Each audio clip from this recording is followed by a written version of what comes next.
Skweyel Kwaslmut sana sna Xwlemi Suhunep Husmeen Troy Kusemaat Sanatan Soitzen Ohiluk Qunis Asla Atiakaias Nuchchisin Makwalia Qunis Enatachel Nistli Qunis Qual Aquaquino Squall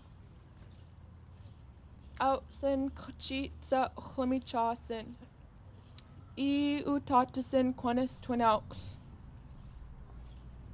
Haishka Atias Cheno Aichjait Tiwiels Huyen. I want to thank the children of the Setting Sun Productions and the City of Bellingham for supporting this important work today. I'm here on behalf of White Swan Environmental.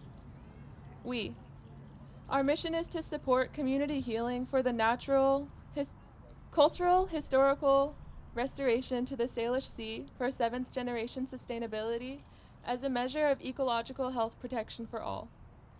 We are the vision keepers for our Coast Salish Tribal Heritage Field Institute, an indigenous-led 13-moon, mountain-to-sea, reef-to-reef, K through PhD program with 7 longhouses in the San Juan Islands and 7 longhouses in the Gulf Islands.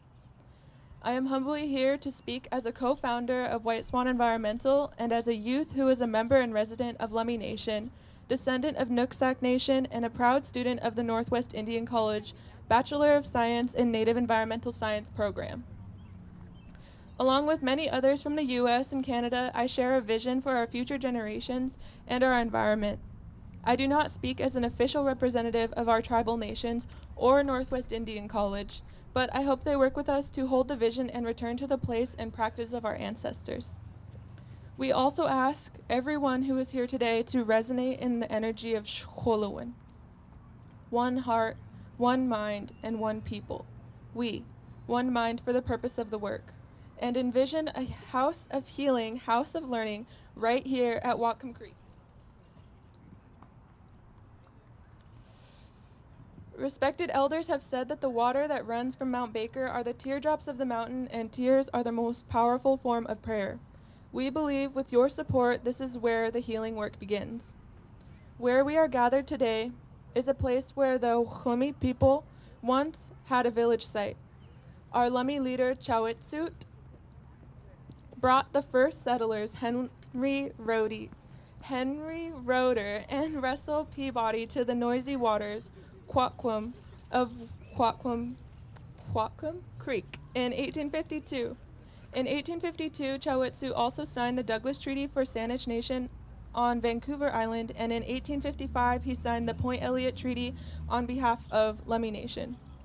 Our ancestors sustainably lived here, cultivated, harvested, gathered, fished, and hunted here, and celebrated the life and death of our people from generation to generation until it was degraded by industrial waste, over-harvesting of our salmon, and discriminatory harm to indigenous relatives and people of color. Oral stories and history records our longhouses and burial sites were being burned down and destroyed throughout the archipelago and main islands. Our ancestors were essentially forced to be relocated to federally reserved lands. This is a true social and public health injustice that continues to be a root cause of trauma for the people and environment. We understand the City of Bellingham wants to know about the sustainability.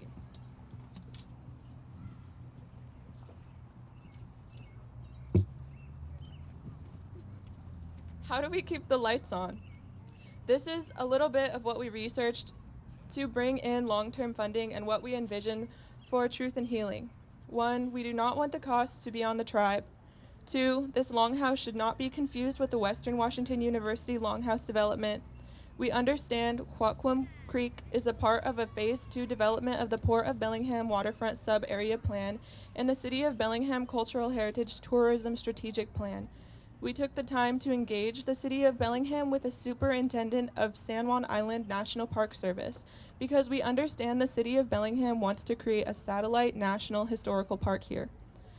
A healthy sister-to-sister agreement or collaboration can bring in revenue as well as begin to tell the true story of our First Peoples. White Environmental has been planting the seeds for this vision by dedicating 3 storyboards to the San Juan Island National Historical Parks on the 100th centennial on behalf of Lummi and Skweyel Nations. I would like to shout out a congratulations to our WE intern Sophia Jackson, who as of March 24th is a finalist for the San Juan Island National Park Service logo contest. See our WE resource booth. Other funding areas, we understand this area here is an opportunity zone. That means there is dollar for dollar tax donation opportunity. Imagine a beautiful contemporary L-shaped longhouse here with large cedar posts like the LIBC, Wacom, or Camosun College building. It can be a friendship center that houses classrooms, cultural arts, music, gardens, canoes. We can have outdoor facilities to share natural wealth with friends and relatives, a salmon barbecue, seafood, berries, games, stories, song, and dance. Partners can lease a space like Wacom Intergenerational High School. We are co-founders of Wacom Intergenerational High School, and we advocate for knowledge democracy and a balance between Indigenous and Western ways of knowing. WIHS is grounded on the First Peoples principles of learning, and we imagine someday there will be Indigenous principals and teachers here to represent our ancestral village site. Our colleges can wrap their wings around the youth for intergenerational learning like our ancestors. Northwest Indian College, we have a collaboration with the Bachelor's of Science, Native Environmental Science program, and the Tribal Governance Business Management program, or Western Washington University's Huxley College of Environment, or Bellingham Technical College's culinary program, or a one-stop shop wraparound healthcare services like our tribe offers. We also researched the idea of mitigation. From what we understand, North Cascades Institute has had a Class A facility fully funded by Seattle Public Works. As suggested by a Bellingham Port representative, this is something perhaps Public Works or the Office of Indian Affairs may consider.